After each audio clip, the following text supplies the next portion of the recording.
In this video, we're going to go over how we can teach our dog to come. Now, we're going to see if we can get the puppy to cooperate, but he's been at this for a while and his neurons are tired. So before I call the dog to come, I want to hold my arm at a 90-degree bend like this. I'm holding it away so you can see the bend. I would hold it towards the dog. As soon as he comes, I raise it over his head, come. I lower it as soon as he sits down. So all he has to do is tilt his head down. Don't hold it out here, that'll get him out of the sit. So this is the rocking motion I meant to show you in a different video. And I tickle under the chin at the same time that I give that he licks the treat off. That's what kind of cements them together.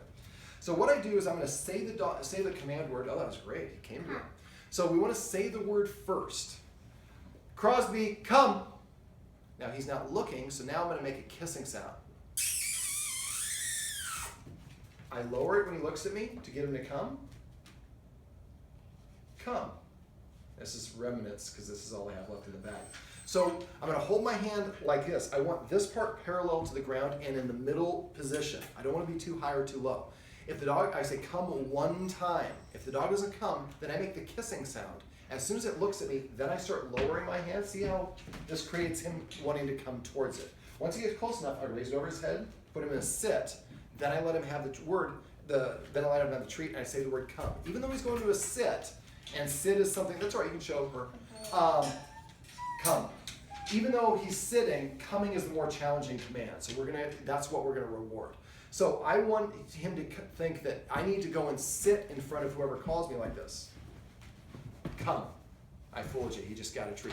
A pet with no treat. Now when you're doing this, make sure that he gets a treat every single time you do this. Don't fool him. Otherwise he'll start losing interest. A lot of people are in a big hurry to stop, hold on a sec, are in a big hurry to stop giving their dog treats. Now puppies, any food is good for them. So you can actually use their kibble instead of a high value training treat. But if it's new, you want to use a high value treat to give them a really better incentive to do it. So I'm going to show one more time.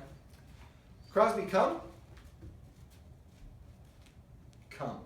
So when you're doing this, you want to have at least 3 people. After a while, the dog just going back and forth if it's only 2 people. And we want to form a triangle or a shape where we're all about 6 to 12 feet apart. And make it really so that at first only about 6 feet apart. So the dog's like super easy. I watch a person who calls me and I sit down and they give me a treat. If I didn't call the dog and he's trying to go over there and or he's right here and I didn't call him, I go like this. And then the dog will walk away, be uninteresting. Now one person when you're doing this exercise should be the person who gets to say, you're the one who calls the dog. And that's the only person. We don't have 2 people doing it at the same time. So we're going to hold out our hand like this before we call the dog. I don't want to call the dog and then the dog looks at me and this is what I'm doing. I'm not ready. Come. So we're going to wait. We're going to say the word come. If he doesn't come, we make a kissing sound and lower it. And Crosby. And we raise it, put him in a sit. But eventually he's going to come and just sit on his own. We don't have to, we only raise it, put him in a sit. So if he comes and just sits, and we just lower the treat and give him a habit. Once he comes consistently, and we can do it, he does it 5 times in a row. Whoever calls him, he comes and sits in front of them right away. Then the way we make it more challenging is we start increasing the distance between ourselves. Now we want to try to keep everyone in the same room at first. But eventually then we want to have one person beyond the line of sight, just around the corner, sitting in a chair. So the dog comes to them, and when he does, see, I've already gone 3 times without a treat, so he's like, I'm not responding, which is why it's always have a treat, at least for the first month or so. I would do it even longer than that. Sit.